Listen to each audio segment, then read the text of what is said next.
Au sommaire de ce journal de janvier 2015, fin de l'ultimatum du désarmement volontaire lancé à l'endroit des FDLR.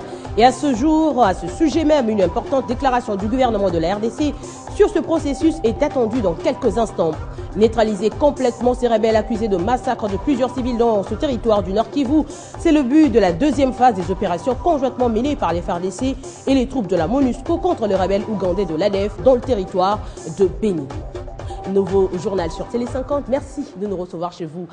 C'est ce 2 janvier qu'expire officiellement l'ultimatum lancé aux rebelles hutus-rwandais, ultimatum lancé par la SADC et la CIRGL pour désarmer volontairement et rejoindre les camps de cantonnement. Dépasser ce délai, des opérations militaires devraient être lancées pour les désarmer de force.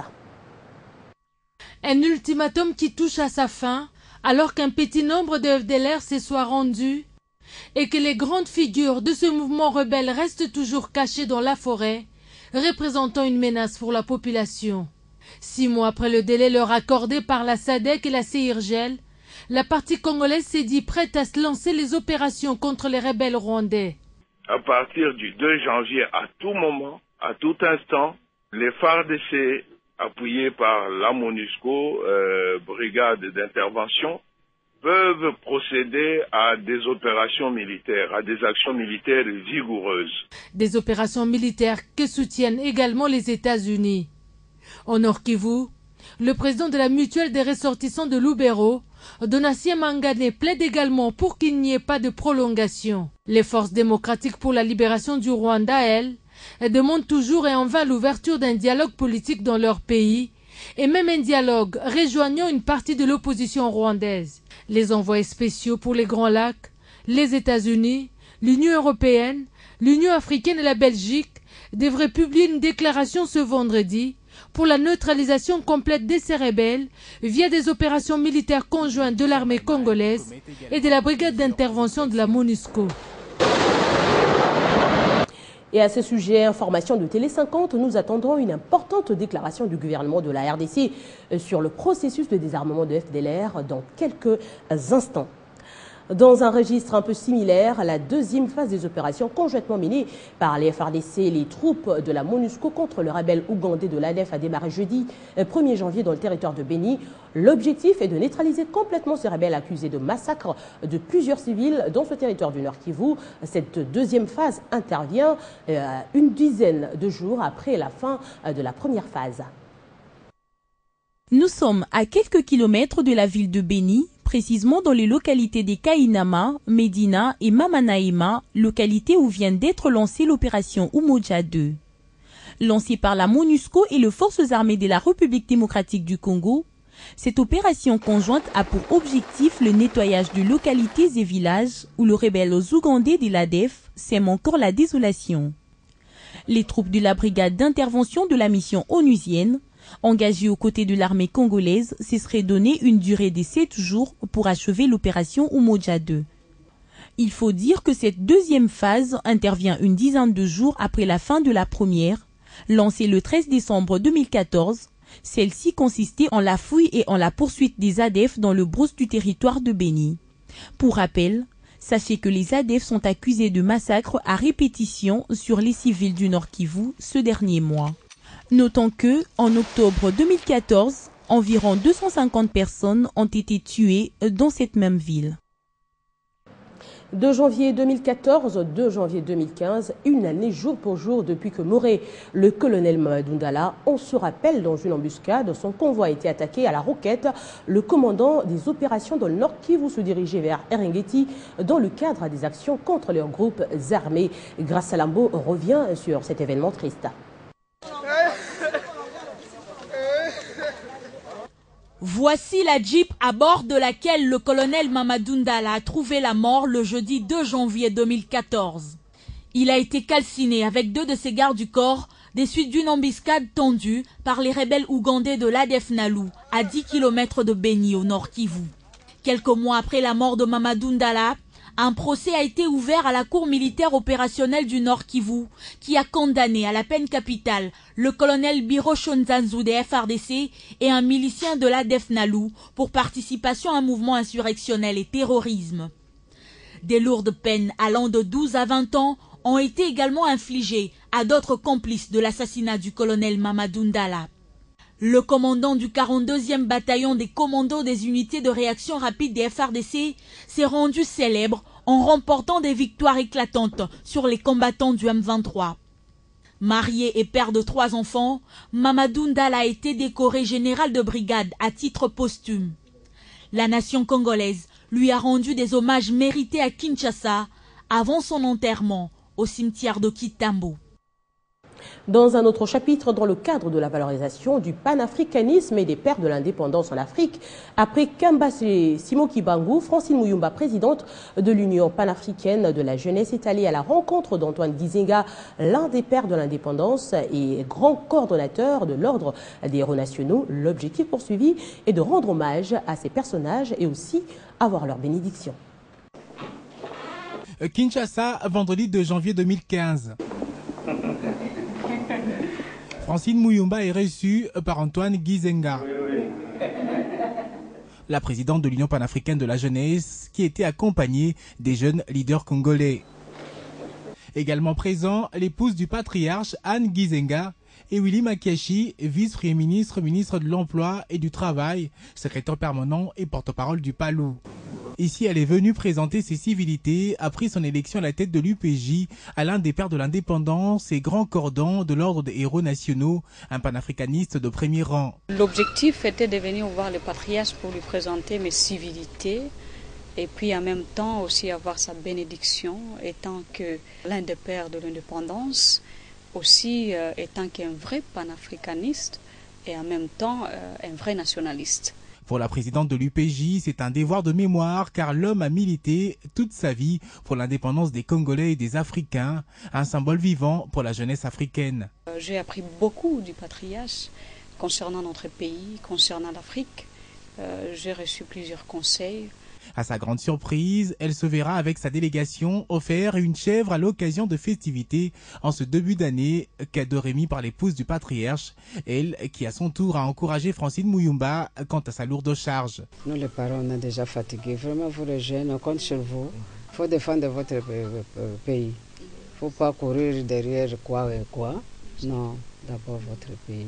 Un message bien capté par la présidente de l'Union panafricaine de la jeunesse qui s'est réjouie de l'accueil et de la sagesse partagée en sa faveur par Antoine Gizenga. Et avant de passer au sport, on prend ce message de vœux de la communauté Lunda au chef de l'État à l'occasion donc du Nouvel An. De l'autre bord, les Lunda disent réitérer leur soutien à Joseph Kabila dont la vision est celle de l'émergence de la République démocratique du Congo. À l'orée du Nouvel An 2015, l'espace Lunda, fédérant les communautés sœurs dans 5 provinces, dont 9 territoires de la RDC, à savoir le Katanga, le Kasaï occidental, le Kasaï oriental, le Bandundu, ainsi que le territoire de Kimvula dans le Bas-Congo, présente à son Excellence M. Joseph Kabila Kabange, chef de l'État et président de la République, ainsi qu'à toute sa famille, les vœux les meilleurs pour l'année 2015 qui s'ouvre. Vœux de bonheur, vœux de bonne santé et vœux de prospérité. L'espace Lunda profite de l'occasion pour marteler son soutien à la vision globale du chef de l'État pour un Congo émergent et particulièrement à la politique de la décentralisation et du découpage territorial prescrite dans la Constitution. 4e jeu congolais, le comité olympique congolais s'est réuni au courant de la semaine pour statuer sur la tenue de cette joute nationale longtemps organisée après la dernière édition qui remonte aux années 74. Réuni autour d'Alain Badjachi, le secrétaire général du comité olympique congolais, il était question avec les fédérations sportives concernées de fixer l'opinion sur les raisons du report de ces jeux, dont la plus importante est la participation de la République démocratique du Congo à la Coupe d'Afrique des Nations 2015. L'ordre du jour comportait un seul point, l'organisation de la 4e édition des Jeux congolais. Vous savez que ce sont des Jeux que nous avons appelés de tous nos voeux. Il était question pour nous de remercier tout d'abord le sportif numéro 1 pour son implication personnelle dans l'organisation de cette 4e édition. À notre niveau, nous ne pouvons pas décider de manière unilatérale sur le report, mais au cours de la réunion, je crois que nous sommes convenus sur le fait que, étant donné qu'il y a une activité phare, une échéance sportive phare, c'est-à-dire la CAN, il serait malencontreux qu'au même moment que nous puissions nous appesantir ou bien organiser la 4e édition de ces Jeux. Donc voilà pourquoi nous nous sommes dit qu'un report est nécessaire. Nous avons, du moins à notre niveau, nous avons proposé ou préconisé le mois de février, fin février.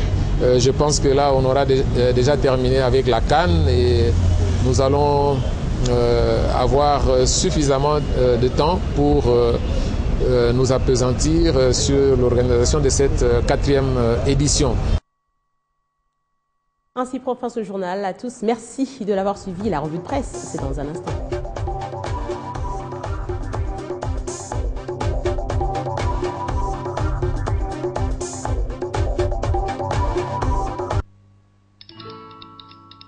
Dans la vie, nous avons tous des rêves, objectifs et aspirations. Vos projets d'avenir ainsi que ceux qui vous sont chers dépendent des choix que vous effectuez aujourd'hui. C'est pourquoi la Raobank a créé Renaissance, le nouveau compte d'épargne qui vous propose un meilleur taux rémunérateur à court et à moyen terme. Ainsi, vous pourrez suivre l'évolution des intérêts générés par votre épargne et assurer un avenir meilleur à vos projets les plus chers. Raobank is my bank.